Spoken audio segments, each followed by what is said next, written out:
This is a public information film brought to you by From the Studio on Clubbing TV. The many variants of the Access virus have been creating devastating drops and killer beats across dance floors since the turn of the millennium. If you should come across one in the wild, do not panic.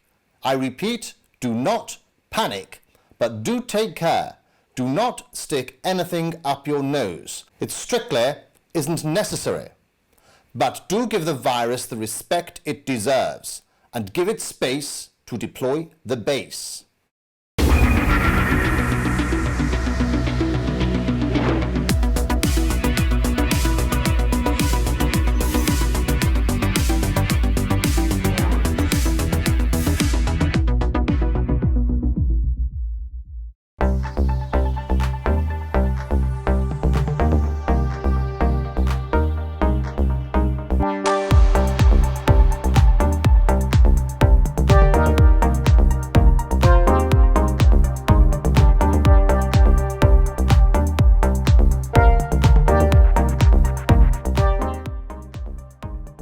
Well, if you hadn't already guessed, I've got the Access virus out today, and the reason I did that sort of deep, mellow track in the intro there is because this has got a reputation for being a trance synth, and I think that's because when this came out originally in the late 90s, trance was at its peak, and this can make some huge, great trance sounds.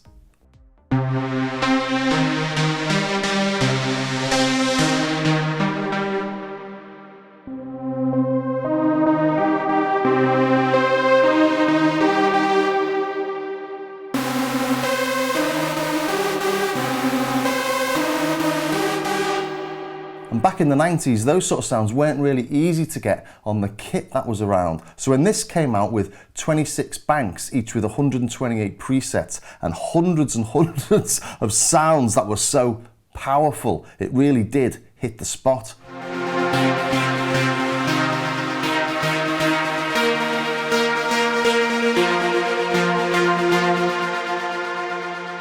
And you can hear there's loads of decent quality effects on that. So that's why this became so popular. But it doesn't just make huge, big, spacious sounds. You can do sounds across the board.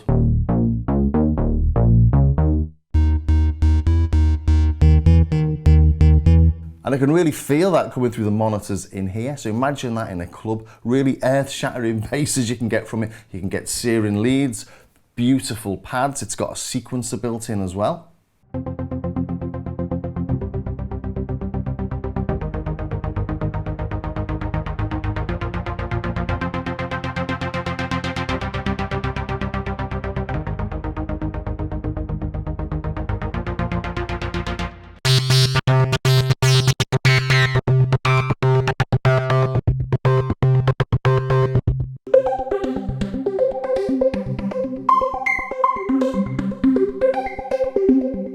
So we can go from really nasty, dirty, growly things to quite pleasant things. Let's try pad as well.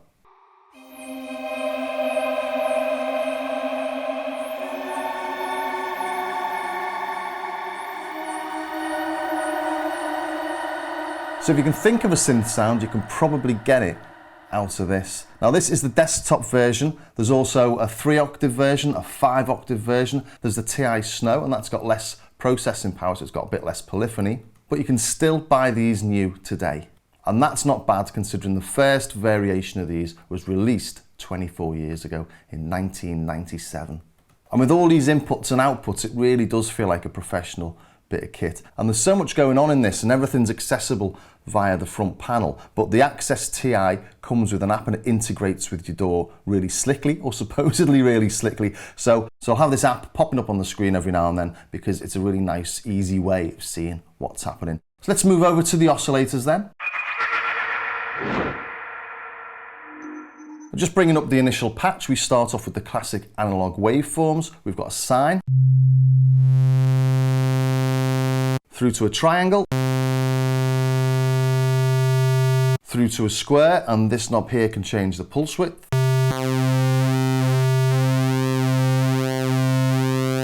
And And then you've got all the other parameters you'd associate with an oscillator. You've got FM, you've got sync, you've got ring modulation, detune, unison modes. But I'm not going to go into everything in detail here. There's far too much, because what's really interesting about this are the starting waves. You don't just have the classic analog waves, you've got different categories. And looking at the screen down here, we can see we've got different modes for the oscillators. So we're on classic now, which are those analog waveforms I've just shown. But we've also got hypersaw, which does give you those big trance leads. Then we've got wavetable,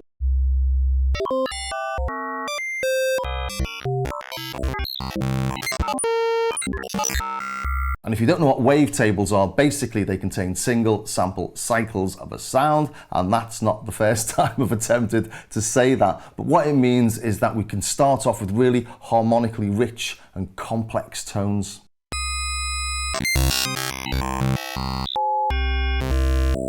Any of those sort of sounds are really difficult to make with your standard analog waveforms. You'd need all sorts of processing to get anything like the harmonic content you've got in something like this.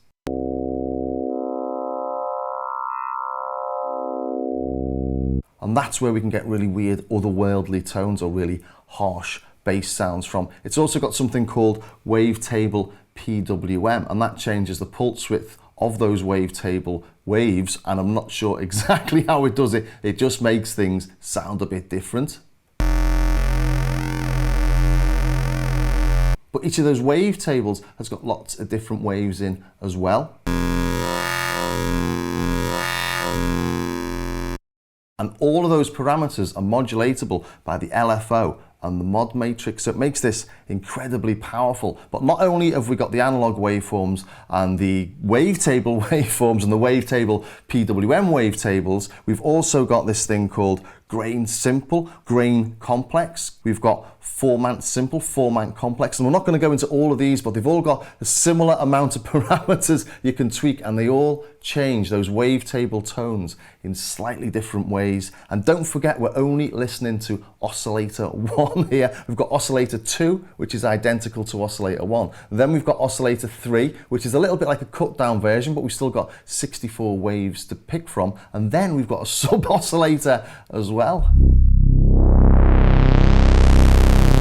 And that was just a simple sawtooth playing a single note in unison detune mode with 8 voices. So that's 8 voices, each playing 3 oscillators and a sub detuned, but just a really simple starting point. So now maybe with all those different wavetables and the grain wavetable and the format wavetable and all those different parameters, you can see how complex this is at the starting point. So let's now move over to the filter. And as you might be suspecting, this isn't your standard filter. We've got 2 filters on this. We've got 4 modes for each. We've got a low pass, high pass, band pass, and we've got a notch. Plus we've got different routings for them. We can have them in series, we can have them in parallel, we can have them in split. Here I've got them split to the left and to the right.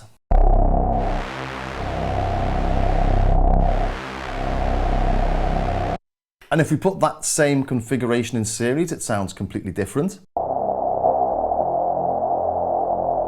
And again, it's different in parallel.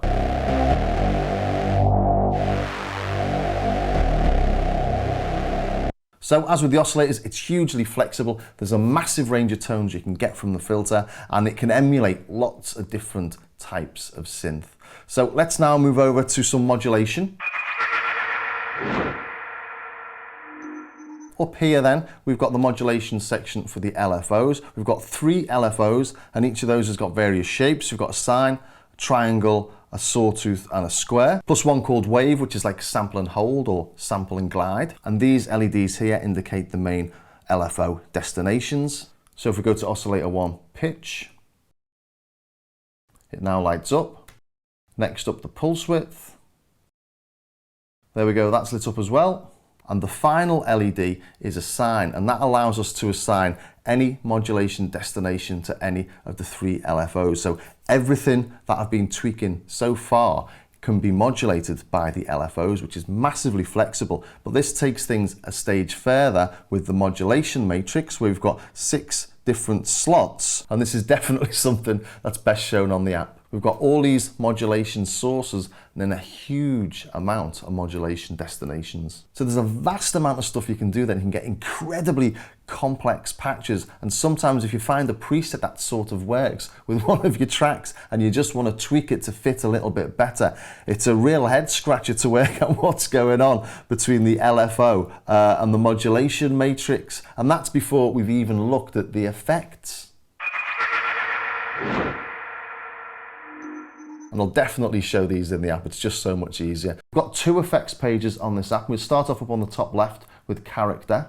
We've got analog style characters, we've got a stereo widener. We've got vintage mode and analog boost to give it that sort of vintage feel. Then we move down to the distortions where we've got bit reducers and rate reducers. And lots of various overdrive circuits. We've got an envelope follower on the bottom left, then we move up to a chorus and a phaser on the top right.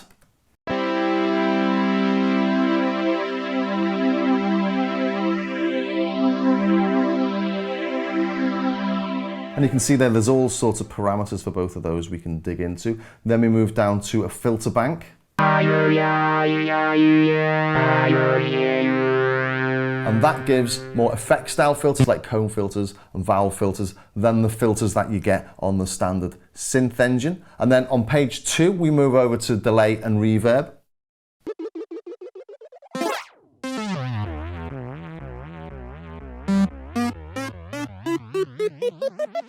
And again, it's really flexible. We've got different delay characters. We've got its own LFO for modulating the delay. We've also got this thing called delay patterns, which is really unique.